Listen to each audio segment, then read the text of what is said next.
अजीज दोस्तों, अस्सलाम वालेकुम। उम्मीद है खैरियत से होंगे। हम शकाल का जिक्र कर रहे थे, जिसके लालच ने एक जानब तो एक अच्छा भला इदारा बर्बाद करके रख दिया, तो दूसरी तरफ कल मजदूरों की जिंदगी में मुश्किलात का ऐसा जहर घोला कि आज सहाफती सनत ही बर्बाद होकर रह गई है। ये कोई आम बात नहीं, बल्कि एक ऐसे शख्स की घिनौनी साजिश है जिसका अपना कोई ताल्लुक सहाफत या एडिटोरियल से नहीं। मार्केटिंग के शोबे का ये मीर जाफर जहां अपने शोबे के लोगों के साथ कभी मुखलस नहीं रहा, वहीं इसने एक डमी और बोगस अखबारी मालकान की तंजीम का सहारा लेकर कलम मजदूरों के घर यानी सहाफत के शोबे को भी तबाह किया है। ये एक ऐसा शख्स है जिसने हमेशा एडवर्टाइजिंग और सहाफत के शोबे को अपने मुफादात के लिए इस्तेमाल किया।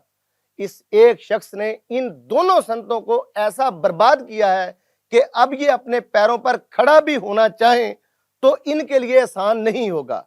इस शकाल नामी शख्स ने हुकूमतों को ब्लैकमेल करने की सोच की, जिस रवश का तसव्वुर सहाफती इदारों को दिया, इस सोच ने इदारों को बर्बाद करके रख दिया है। इस मकरू सोच ने सहाफती इदारों की साख खत्म करके रख दी है। कल तक जिन इदारों को ज़ातिये सहाफत के लिए सफ बंद देखा करते थे, आज वही इदारे सियासी जमातों के प्रोपेगेंडा टूल बनकर रह गए हैं। कल तक सहाफी होना एक एजाज की बात थी, लेकिन शकाल जैसे कारोबारी दलालों ने इन अदारों का ऐसा सौदा किया है कि अब लाल पीला या लाल काला लोगो देखकर ही अंदाजा हो जाता है कि इस चैनल की स्क्रीन पर क्या बिक रहा होगा। कौन सा एंकर किस सियासी जमात के नजरियात के घुंघरू बांधकर किस तरह नाच कर रहा होगा। इसी तरह अखबारात का भी मामला है। आप पेशानी देखकर अंदाजा कर लेंगे अदारिये में क्या लिखा हुआ है, कालमों का झुकाव किस जानब है और खबरें किसकी खुशामद करती हैं। यह सब एक दिन में नहीं हुआ, बल्कि ऐसे कारोबारी और दलाल सिफ्त लोगों को इस बर्बादी के लिए बड़ी मेहनत करना पड़ी है। इन लोगों ने अपने सासे बनाने के लिए इदारे तबाह करके रख दिए हैं, सहाफत को कारोबार बना दिया है, और कारोबार भी ऐसा जिसमें कोई शर्म हया नाम को भी नहीं।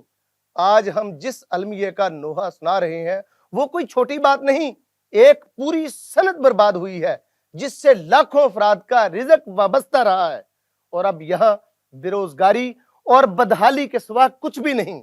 ऐसी सनत जिसे रियासत का चौथा स्तून कहा जाता रहा है। अफसोस के शकाल जैसे लोगों की नजरियाती दलाली के बायस ये चौथा स्तून बस गिरने को है।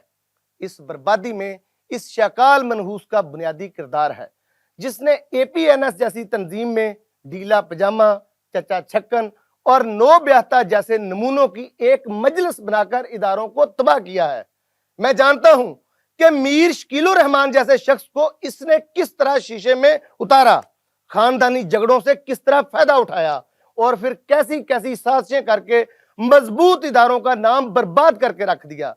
मुझे हैरानी होती है मीर शकीलुर रहमान जैसे काइयां शख्स पर भी, जिसने शकाल के एपीएनएस पर कब्जे के लिए अपने इदारे की साख तक को तबाह कर दिया। साथियों, मैंने अपने पिछले व्लॉग में कहा था कि शकाल जैसे लोगों का नफ्सियाती मसला है कि जब तक ये दूसरों को अपने से कमतर और तकलीफ में मुब्तला नहीं देख लेते, इनकी तस्कीन नहीं होती। जी हाँ, यही मामला है इस इदारे की बर्बादी का। जब से शकाल का इख्तियार बढ़ा है और ये एपीएनएस नामी तंजीम की सदारत की कीमत पर जंग ग्रुप की साख का सौदा कर रहा है। जंग ग्रुप जैसे सेठों के इदारों में तबकाती तफरीक तो खैर हमेशा रहती है, लेकिन जिस तरह इस तफरीक को शकाल ने बढ़ावा दिया है उसके क्या ही कहने। आज इस अदारे से वाबस्ता कारकुनों की तनख्वाहें तो चंद हजार तक महदूद हैं, लेकिन इसकी इशराफिया का लाइफस्टाइल देखिए। इन लोगों ने अपने ज़मीर के साथ साथ वो भरोसा भी बेचना सीख लिया है जो एक आम आदमी को हमारी सहाफत पर था। अच्छे दोस्तों, आपको याद होगा कि मीडिया पॉलिसी 2020 के जरिए जो वार इस शोबा सहाफत पर किया गया वो भी इसी शकाल के गंदे दिमाग की पैदावार था। जब तक ये पॉलिसी ब्यूरोक्रेसी की काली बेड़ों के साथ मिलकर नाफज नहीं करवा ली गई, इसका पिछवाड़ा आतिशफशा बना रहा।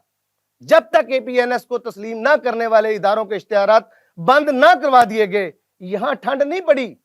अगर मुझ जैसे 2-4 लोग इसे नाकाम ना बनाते तो आज तक हमारी सहाफत की पहचान यही 2-4 नमूने रह जाते।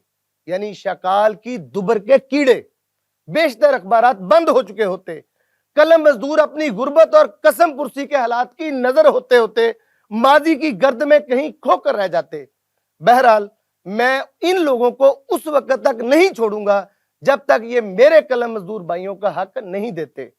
पिछले दिनों एक सीनियर साफी दोस्त का फोन आया, उसने बताया कि शकाल और उसकी कबीना तुम्हारे खिलाफ कोई बड़ी कार्रवाई करने की मनसूबाबंदी कर रही है, लिहाजा जरा मुहतात रहने के साथ साथ हाथ भी हौला रखो। मैंने अपने उस दोस्त से कहा कि भाई साहब, या तो आप मुझे जानते नहीं, और अगर जानते होते तो शायद ऐसी बात ना करते।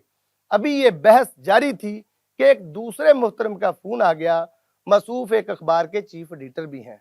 उन साहब का कहना था कि तुम शकाल की जाती जिंदगी के बारे में गुफ्तगू करके ज्यादती कर रहे हो। मैंने अर्ज किया, जनाब, जब ये लोग मेरे कलम मजदूर दोस्तों के शामो सहर में भूख और अफलास जैसी अजियत भरकर उनकी जाती जिंदगी बर्बाद कर देंगे, तो फिर मैं इनकी जाती जिंदगी बर्बाद क्यों ना करूं? ये कैसे हो सकता है कि मेरा भाई तो अपने बच्चे की दुआ के लिए तरसे और ये शकाल जैसा मकरू इंसान उसकी तनख्वाह रोककर अपना ठरक मठा करवाने के लिए मगरब का रुख करे? ये कैसे हो सकता है कि मेरे कलम मजदूर भाई तो अपने बच्चों की फीसें तक ना दे सकें और ये लोग अपनी खुरक मठी करवाने के लिए महंगे होटलों के बंद कमरों में सत्तू तिया इक्की वाला खेल खेलें? अब आप ये पूछेंगे कि ये सत्तू तिया इक्की क्या होता है?